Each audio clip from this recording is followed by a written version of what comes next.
Welcome to my classes. ನನ್ನ ಹೆಸರು ಸಿದ್ದೇಶ್ ಹುಲ್ಬಾಳ್ ಅಂತ. ಪ್ರಥಮವಾಗಿ ನನ್ನ ಚಾನಲ್ ನೋಡ್ತಕ್ಕಂಥ ವಿದ್ಯಾರ್ಥಿಗಳು ಸಬ್ಸ್ಕ್ರೈಬ್ ಮಾಡಿರಿ, ಶೇರ್ ಮಾಡಿರಿ ಮತ್ತು ಲೈಕ್ ಮಾಡಿರಿ ಅಂತ ಕೇಳ್ಕೊಳ್ತಾ ಇಂದಿನ ವಿಷಯವನ್ನು ಸ್ಟಾರ್ಟ್ ಮಾಡ್ತಾ ಇದ್ದೀನಿ. ಇಂದಿನ ವಿಷಯ ಆಯ್ಕೆ ಮಾಡ್ಕೊಂಡಿರ್ತಕ್ಕಂಥದ್ದು BA ಫಸ್ಟ್ ಸೆಮ್ SCPL ಬರ್ತಕ್ಕಂಥ ಸಮಾಜಶಾಸ್ತ್ರದ ಮೂಲಭೂತ ಅಂಶಗಳೆಂಬ ವಿಷಯದ 2024ರ ಒಂದು ಪ್ರಶ್ನೆ ಪತ್ರಿಕೆಯಲ್ಲಿ ಬಿಡಿಸಿದ್ದೀನಿ. ಯಾವುದು? ಸೋಷಿಯಾಲಜಿಗೆ ಸಂಬಂಧಪಟ್ಟಂಥ BA ಫಸ್ಟ್ ಸೆಮ್ 2024ರ ಪ್ರಶ್ನೆ ಪತ್ರಿಕೆಯಲ್ಲಿ ಬಿಡಿಸಲಾಗಿದೆ. ಅದರಲ್ಲಿ ಪ್ರಥಮವಾಗಿ ತೆಗೆದುಕೊಂಡ್ರೆ ಈ ಕೆಳಗಿನ ಬೇಕಾದ 4 ಪ್ರಶ್ನೆಗಳಿಗೆ ಉತ್ತರಿಸಿ ವಿಭಾಗ A ಒಳಗೆ ಪ್ರತಿಯೊಂದಕ್ಕೆ 5 ಅಂಕ, ಟೋಟಲ್ ಸಿಗ್ತಕ್ಕಂಥದ್ದು 20 ಅಂಕಗಳು. ಅದರಲ್ಲಿ ಪ್ರಥಮ ಒಂದು ಪ್ರಶ್ನೆ ಏನದ, ಸಮಾಜವನ್ನು ವ್ಯಾಖ್ಯಾನಿಸಿ ಮತ್ತು ಅದರ ಲಕ್ಷಣಗಳನ್ನು ವಿವರಿಸಿ ಅಂತದ. ಸಮಾಜದ ವಾಕ್ಯ ಏನು ಬರ್ತದ? ವ್ಯಕ್ತಿಗಳ ಪರಸ್ಪರ ಸಂಬಂಧಗಳ ಮೂಲಕ ಒಟ್ಟಾಗಿ ಜೀವಿಸುವ ವ್ಯವಸ್ಥೆಯನ್ನು ಸಮಾಜ ಅಂತ ಕರಿತೀವಿ. ಇನ್ನು ಸಮಾಜದ ಲಕ್ಷಣಗಳನ್ನು ತೆಗೆದುಕೊಂಡ್ರೆ ಏನೇನು ಬರ್ತಾವ? ಸಮಾಜವು ಸಾಮಾಜಿಕ ಸಂಬಂಧಗಳ ಜಾಲವಾಗೈತಿ. ಸಮಾಜದಲ್ಲಿ ವ್ಯಕ್ತಿಗಳ ಪರಸ್ಪರ ಅವಲಂಬನೆ ಇದೆ. ಸಾಮಾನ್ಯ ಸಂಸ್ಕೃತಿ ಮತ್ತು ಮೌಲ್ಯಗಳಿರ್ತವೆ. ಸಮಾಜ ಸದಾ ಬದಲಾವಣೆಯಲ್ಲಿರ್ತದೆ. ಸಮಾಜ ಅಮೃತ ಸ್ವರೂಪದ್ದಾಗೈತಿ ಅಂತ ಹೇಳ್ತಾರೆ. ಇಲ್ಲಿ ಬರ್ತಕ್ಕಂಥ 1ನೇ ಪ್ರಶ್ನೆ. ಅದೇ ರೀತಿ 2ನೇದು, ಸಮುದಾಯವನ್ನು ವ್ಯಾಖ್ಯಾನಿಸಿ ಮತ್ತು ಅದರ ಲಕ್ಷಣಗಳನ್ನು ವಿವರಿಸಿ. ಸಮುದಾಯ ವ್ಯಾಖ್ಯಾನ ಏನು ಬರ್ತದೆ? ಸಮುದಾಯ ಅಂದರೆ ಏನು? ನಿರ್ದಿಷ್ಟ ಪ್ರದೇಶದಲ್ಲಿ ವಾಸಿಸುವ ಪರಸ್ಪರ ನಿಕಟ ಸಂಬಂಧ ಹೊಂದಿರುವ ವ್ಯಕ್ತಿಗಳ ಗುಂಪನ್ನು ನಾವಿಲ್ಲಿ ಸಮುದಾಯ ಅಂತ ಕರಿತೀವಿ. ಇನ್ನು ಸಮುದಾಯದ ಲಕ್ಷಣಗಳನ್ನು ತೆಗೆದುಕೊಂಡ್ರೆ ಏನೇನಿರ್ತದೆ? ಪ್ರಥಮವಾಗಿ ನಿರ್ದಿಷ್ಟ ಭೌಗೋಳಿಕ ಪ್ರದೇಶ ಇರ್ತದೆ. ಸದಸ್ಯರಲ್ಲಿ ಭಾವನಾತ್ಮಕ ಸಂಬಂಧ ಇರ್ತದೆ. ನೇರ ಮತ್ತು ಮುಖಾಮುಖಿ ಸಂಬಂಧಗಳು ಇರ್ತವೆ. ಸಾಮಾನ್ಯ ಜೀವನ ಶೈಲಿ ಇರ್ತದೆ. ಸಮುದಾಯದಲ್ಲಿ ನಾವು ಎಂಬ ಭಾವನೆ ಇರತಕ್ಕಂಥದ್ದು ಕಂಡು ಬರತಕ್ಕಂಥದ್ದು. ಇದು 2ನೇ ಪ್ರಶ್ನೆ. ನಂತರ ಬರ್ತಕ್ಕಂಥದ್ದು 3ನೇದು, ಸಮಾಜಶಾಸ್ತ್ರದ ವ್ಯಾಪ್ತಿಯನ್ನು ವಿವರಿಸಿ. ಅಂದರೆ ಸಮಾಜಶಾಸ್ತ್ರದ ವ್ಯಾಪ್ತಿ ಏನು ಕಂಡು ಬರ್ತದೆ? ಇದು ಸಾಮಾಜಿಕ ಸಂಬಂಧಗಳ ಅಧ್ಯಯನ, ಸಾಮಾಜಿಕ, ಸಾಂಸ್ಕೃತಿಕ, ಕುಟುಂಬ, ವಿವಾಹ, ಧರ್ಮ ಕಂಡು ಬರತಕ್ಕಂಥದ್ದು, ಸಾಮಾಜಿಕ ಗುಂಪುಗಳು, ಸಾಮಾಜಿಕ ನಿಯಂತ್ರಣ, ಸಾಮಾಜಿಕ ಬದಲಾವಣೆ, ಗ್ರಾಮೀಣ ಮತ್ತು ನಗರ ಸಮಾಜದ ಅಧ್ಯಯನ. 7ನೇದು ಸಾಮಾಜಿಕ ಸಮಸ್ಯೆಗಳು. ಇದು ಬರತಕ್ಕಂಥದ್ದು 3ನೇ ಪ್ರಶ್ನೆ ಮತ್ತು ಉತ್ತರ. ಬರ್ತಕ್ಕಂಥದ್ದು 4ನೇ ಪ್ರಶ್ನೆ ಏನದ, ಸಮಾಜಶಾಸ್ತ್ರದ ಮಹತ್ವವನ್ನು ವಿವರಿಸಿ. ಸಮಾಜಶಾಸ್ತ್ರದ ಮಹತ್ವ ಏನೇನು ಕಂಡು ಬರ್ತದೆ? ಸಮಾಜವನ್ನು ವೈಜ್ಞಾನಿಕವಾಗಿ ಅರ್ಥ ಮಾಡಿಕೊಳ್ಳಲು ಸಹಕಾರಿಯಾಗೈತಿ. ಸಾಮಾಜಿಕ ಸಮಸ್ಯೆಗಳ ಪರಿಹಾರಕ್ಕೆ ನೆರವಾಗ್ತದೆ.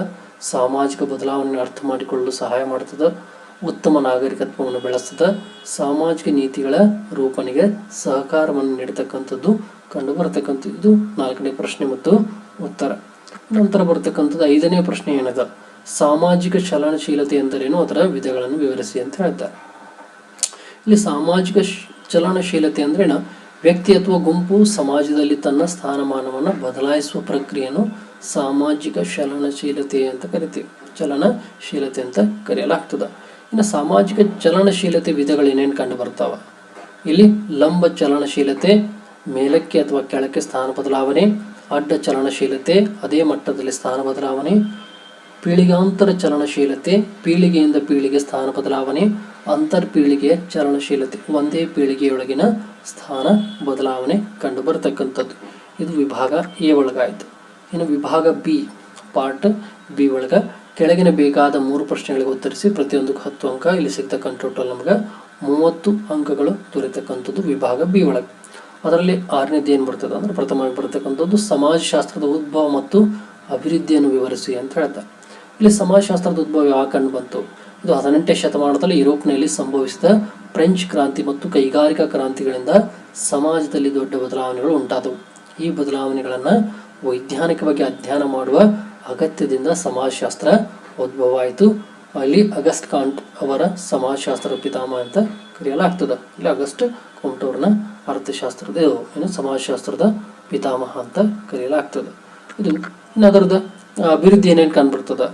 ಅಗಸ್ಟ್ ಕಾಂಟ್ ಅವರ ಪಾಸಿಟಿವಿಸಮ್ ಸಿದ್ಧಾಂತ, ಹರ್ಬರ್ಟ್ ಸ್ಪೆನ್ನರ್ ಅವರ ಸಮಾಜವನ್ನು ಜೀವ ಸಂಕುಲದಂತೆ ನೋಡಿದಿರುವುದು, ಎಲಿಮೆನ್ ತುರ್ಕೈ ಎಂಬುವರು ಸಾಮಾಜಿಕ ಸತ್ಯಗಳ ಅಧ್ಯಯನ, ಕಾರ್ಲ್ ಮಾರ್ಕ್ಸ್ನ ವರ್ಗ ಸಂಘರ್ಷ ಸಿದ್ಧಾಂತ, ಮಾರ್ಕ್ಸ್ ವೆಬ್ಬರ್ ಅವರ ಸಾಮಾಜಿಕ ಕ್ರಿಯೆಗಳ ವಿಶ್ಲೇಷಣೆ ಕಂಡು ಬರತಕ್ಕಂಥದ್ದು. ಇವೆಲ್ಲ ಅಭಿವೃದ್ಧಿ ಕಂಡು ಬರತಕ್ಕಂಥದ್ದು. ನಂತರ 7ನೇ ಪ್ರಶ್ನೆ, ಸಾಮಾಜಿಕ ನಿಯಂತ್ರಣವನ್ನು ವ್ಯಾಖ್ಯಾನಿಸಿ ಮತ್ತು ಅದರ ರೂಪಗಳನ್ನು ವಿವರಿಸಿ ಅಂತ ಹೇಳ್ತಾರೆ. ಇಲ್ಲಿ ಸಾಮಾಜಿಕ ನಿಯಂತ್ರಣದ ವಾಕ್ಯ ಅಂದ್ರೆ ಏನು? ಸಮಾಜವು ತನ್ನ ಸದಸ್ಯರ ವರ್ತನೆಯನ್ನು ನಿಯಮಿತಗೊಳಿಸುವ ವಿಧಾನವನ್ನು ಸಾಮಾಜಿಕ ನಿಯಂತ್ರಣ ಅಂತ ಕರೆಯಲಾಗ್ತದೆ. ಅದೇ ರೀತಿ ಸಾಮಾಜಿಕ ನಿಯಂತ್ರಣದ ರೂಪಗಳನ್ನು ತೆಗೆದುಕೊಂಡ್ರೆ ಔಪಚಾರಿಕ ನಿಯಂತ್ರಣ ಅಂದ್ರೆ ಕಾನೂನು, ಪೊಲೀಸ್, ನ್ಯಾಯಾಲಯ ಅನೌಪಚಾರಿಕ ನಿಯಂತ್ರಣ ಅಂದರೆ ಸಾಂಪ್ರದಾಯಿಕ ಸಂಸ್ಕೃತಿ ಧರ್ಮ.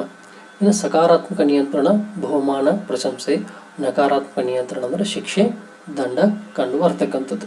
ಇದು 7ನೇ ಪ್ರಶ್ನೆ.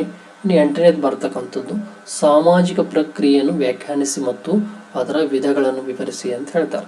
ಸಾಮಾಜಿಕ ಪ್ರಕ್ರಿಯೆ ವ್ಯಾಖ್ಯಾನ ಏನು? ಇದು ವ್ಯಕ್ತಿಗಳು ಮತ್ತು ಗುಂಪುಗಳ ನಡುವೆ ನಡೆಯುವ ಪರಸ್ಪರ ಕ್ರಿಯೆಯನ್ನು ಸಾಮಾಜಿಕ ಪ್ರಕ್ರಿಯೆ ಅಂತ ಕರೆಯಲಾಗ್ತದೆ. ಇನ್ನು ಸಾಮಾಜಿಕ ಪ್ರಕ್ರಿಯೆ ವಿಧಗಳೇನೇನು ಕಂಡು ಬರ್ತಾವ? ಸಹಕಾರ, ಸ್ಪರ್ಧೆ, ಸಂಘರ್ಷ, ಹೊಂದಾಣಿಕೆ, ಅಳವಡಿಕೆ ಕಂಡು ಬರ್ತಕ್ಕಂಥದ್ದು. ಇದು 8ನೇ ಪ್ರಶ್ನೆ. ಇನ್ನು ನಂತರ ಬರ್ತಕ್ಕಂಥದ್ದು 9ನೇ ಪ್ರಶ್ನೆ ಏನದ? ಕುಟುಂಬವನ್ನು ವ್ಯಾಖ್ಯಾನಿಸಿ ಮತ್ತು ಅದರ ಪ್ರಾಥಮಿಕ ಹಾಗೂ ದ್ವಿತೀಯ ಕಾರ್ಯಗಳನ್ನು ವಿವರಿಸಿ ಅಂತ ಹೇಳ್ತಾರೆ. ಕುಟುಂಬ ಅಂದ್ರೇನು? ರಕ್ತ ಸಂಬಂಧ, ವಿವಾಹ ಅಥವಾ ದತ್ತು ಮೂಲಕ ಜೋಡಿಸಲ್ಪಟ್ಟ ವ್ಯಕ್ತಿಗಳ ಗುಂಪನ್ನು ಕುಟುಂಬ ಅಂತ ಕರಿತೀವಿ. ಅದರ ಪ್ರಾಥಮಿಕ ಕಾರ್ಯಗಳೇನು ಬರ್ತಾವ? ಸಂತಾನೋತ್ಪತ್ತಿ, ಮಕ್ಕಳ ಪಾಲನೆ, ಸಾಮಾಜೀಕರಣ, ಭಾವನಾತ್ಮಕ ಭದ್ರತೆ. ಇನ್ನು ದ್ವಿತೀಯ ಕಾರ್ಯಗಳನ್ನು ತೆಗೆದುಕೊಂಡ್ರೆ ಆರ್ಥಿಕ ಸಹಾಯ, ಶಿಕ್ಷಣ, ಧಾರ್ಮಿಕ ತರಬೇತಿ, ಮನರಂಜನೆ. ಇವು ಕಂಡು ಬರ್ತಕ್ಕಂಥದ್ದು 9ನೇ ಪ್ರಶ್ನೆ. ಇನ್ನು ವಿಭಾಗ ಸಿ ಒಳಗೆ ಬರ್ತಕ್ಕಂಥದ್ದು ಏನು? ಕೆಳಗಿನ ಬೇಕಾದ 2 ಪ್ರಶ್ನೆಗಳಿಗೆ ಉತ್ತರಿಸಿ ಪ್ರತಿಯೊಂದಕ್ಕೂ 15 ಅಂಕ. ಇಲ್ಲಿ ಸಿಗ್ತಕ್ಕಂಥದ್ದು ನಮಗೆ ಟೋಟಲಿ 30 ಅಂಕಗಳು ಸಿಗ್ತಾವೆ. ಇದರಲ್ಲಿ 10ನೇ ಪ್ರಶ್ನೆ ಏನದ? ಸಾಮಾಜಿಕ ಬದಲಾವಣೆಯನ್ನು ವ್ಯಾಖ್ಯಾನಿಸಿ ಮತ್ತು ಅದರ ಕಾರಣಗಳನ್ನು ಚರ್ಚಿಸಿ. ಇಲ್ಲಿ ಸಾಮಾಜಿಕ ಬದಲಾವಣೆಯ ವ್ಯಾಖ್ಯೆ ಅಂದ್ರೆ ಏನು? ಸಮಾಜದ ರಚನೆ, ಮೌಲ್ಯಗಳು ಮತ್ತು ಸಂಸ್ಥೆಗಳಲ್ಲಿ ಕಾಲಕ್ರಮೇಣ ಸಂಭವಿಸುವ ಬದಲಾವಣೆಗಳನ್ನು ಸಾಮಾಜಿಕ ಬದಲಾವಣೆಗಳಂತ ಕರಿತೀವಿ. ಇನ್ನು ಸಾಮಾಜಿಕ ಬದಲಾವಣೆಗೆ ಏನೇನು ಕಾರಣಗಳು? ತಾಂತ್ರಿಕ ಅಭಿವೃದ್ಧಿ, ಆರ್ಥಿಕ ಅಂಶ, ಶಿಕ್ಷಣ, ಕೈಗಾರೀಕರಣ, ನಗರೀಕರಣ, ರಾಜಕೀಯ ಚಳವಳಿಗೂ ಕೂಡ ಕಂಡು ಬರತಕ್ಕಂಥದ್ದು. ಇದು 10ನೇ ಪ್ರಶ್ನೆ. ಅದೇ ರೀತಿ 11ನೇ ಪ್ರಶ್ನೆ ಏನದ? ಸಾಮಾಜೀಕರಣವನ್ನು ವ್ಯಾಖ್ಯಾನಿಸಿ ಮತ್ತು ಅದರ ರೂಪಗಳನ್ನು ವಿವರಿಸಿ ಅಂತ ಹೇಳ್ತಾರೆ. ಇಲ್ಲಿ ಸಾಮಾಜೀಕರಣದ ವ್ಯಾಖ್ಯೆ ಏನು? ವ್ಯಕ್ತಿಯು ಸಮಾಜದ ಮೌಲ್ಯಗಳು, ನಂಬಿಕೆ, ನಡವಳಿಕೆಗಳು ಕಲಿಯುವ ಪ್ರಕ್ರಿಯೆಯನ್ನು ಸಾಮಾಜೀಕರಣ ಅಂತ ಕರಿತೀವಿ. ಇನ್ನು ಸಾಮಾಜೀಕರಣದ ರೂಪಗಳನ್ನು ತೆಗೆದುಕೊಂಡ್ರೆ ಪ್ರಾಥಮಿಕ ಸಾಮಾಜೀಕರಣ ಅಂದರೆ ಕುಟುಂಬ, ದ್ವಿತೀಯ ಸಾಮಾಜೀಕರಣ ಅಂದರೆ ಶಾಲೆ ಅಥವಾ ಗೆಳೆಯರು, ಅಧಿಕೃತ ಸಾಮಾಜಿಕರಣ ಅಂದರೆ ಸಂಸ್ಥೆಗಳು, ಅನಧಿಕೃತ ಸಾಮಾಜೀಕರಣ ಅಂದರೆ ಸಮಾಜ. ಇದು ಬರತಕ್ಕಂಥದ್ದು 11ನೇ ಪ್ರಶ್ನೆ. ಇದರ ಕೊನೆಯದಾಗಿ ಬರತಕ್ಕಂಥದ್ದು 12ನೇ ಪ್ರಶ್ನೆ. ಈ ಕೆಳಗಿನ ವಿಷಯಗಳ ಕುರಿತು ಸಂಕ್ಷಿಪ್ತ ಟಿಪ್ಪಣಿಯನ್ನು ಬರೆಯಿರಿ ಅಂತ ಹೇಳಿದ್ದಾರೆ. ಅಭಿವೃದ್ಧಿ ಅಂದ್ರೇನು? ಜನರ ಜೀವನ ಮಟ್ಟವನ್ನು ಸುಧಾರಿಸುವ ಪ್ರಕ್ರಿಯೆಯನ್ನು ಅಭಿವೃದ್ಧಿ ಅಂತ ಕರೀತಾರೆ. ಇದರಲ್ಲಿ ಆರ್ಥಿಕ, ಸಾಮಾಜಿಕ ಮತ್ತು ಮಾನವ ಅಭಿವೃದ್ಧಿ ಸೇರಿರತಕ್ಕಂಥದ್ದು ಕಂಡು ಬರುತ್ತದೆ. ಇನ್ನು ಸ್ಥಳಾಂತರ 2ನೇದು ಏನು? ಸ್ಥಳಾಂತರ ಅಂದ್ರೆ ಅಭಿವೃದ್ಧಿ ಯೋಜನೆಗಳಿಂದ ಜನರು ತಮ್ಮ ನೆಲೆಯನ್ನು ಬಿಟ್ಟು ಬೇರೆ ಕಡೆ ಹೋಗಬೇಕಾಗುವ ಸ್ಥಿತಿಯನ್ನು ಸ್ಥಳಾಂತರ ಅಂತ ಕರಿತೀವಿ. ಅದೇ ರೀತಿ 3ನೇದು ಪುನರ್ವಸತಿ. ಸ್ಥಳಾಂತರಗೊಂಡ ಜನರಿಗೆ ಹೊಸ ವಾಸಸ್ಥಳ, ಉದ್ಯೋಗ ಮತ್ತು ಸೌಲಭ್ಯಗಳನ್ನು ಒದಗಿಸುವ ಪ್ರಕ್ರಿಯೆಯನ್ನು ಪುನರ್ವಸತಿ ಅಂತ ಕರೆಯಲಾಗ್ತದೆ. ಈ ರೀತಿಯಾಗಿದೇನು ಇಲ್ಲಿ ಬರತಕ್ಕಂಥದ್ದು 2024ರ ಒಂದು ಪ್ರಶ್ನೆ ಪತ್ರಿಕೆ ಈ ರೀತಿಯಾಗಿ ಕಂಡು ಬರ್ತದೆ. ABCD ಯಲ್ಲಿ ಬರತಕ್ಕಂಥ ಭಾಗಗಳಾಗಿ ಕಂಡು ಬರತಕ್ಕಂಥದ್ದು. ಈ ಒಂದು ಮಾಹಿತಿ ನಿಮ್ಗೆ ಉಪಯುಕ್ತ ಆಗೈತಿ ಅಂದ್ಕೊಳ್ತೀನಿ. ಇಲ್ಲಿ ಪ್ರಥಮ ಇರತಕ್ಕಂಥದ್ದು ಏನೋ ಮೇನ್ ಹೇಳೋದಂದ್ರೆ ನನ್ನ ಚಾನಲ್ ನೋಡ್ತಕ್ಕಂಥ ಎಲ್ಲ ವಿದ್ಯಾರ್ಥಿಗಳು ಸಬ್ಸ್ಕ್ರೈಬ್ ಮಾಡಿರಿ, ಶೇರ್ ಮಾಡಿರಿ ಮತ್ತು ಲೈಕ್ ಮಾಡಿರಿ ಅಂತ ಕೇಳ್ಕೊಳ್ತಾ ಇಂದಿನ ವಿಷಯವನ್ನು ಇಲ್ಲಿಗೆ ಮುಕ್ತಾಯಗೊಳಿಸ್ತೀನಿ. ಎಲ್ಲರಿಗೂ ಧನ್ಯವಾದ.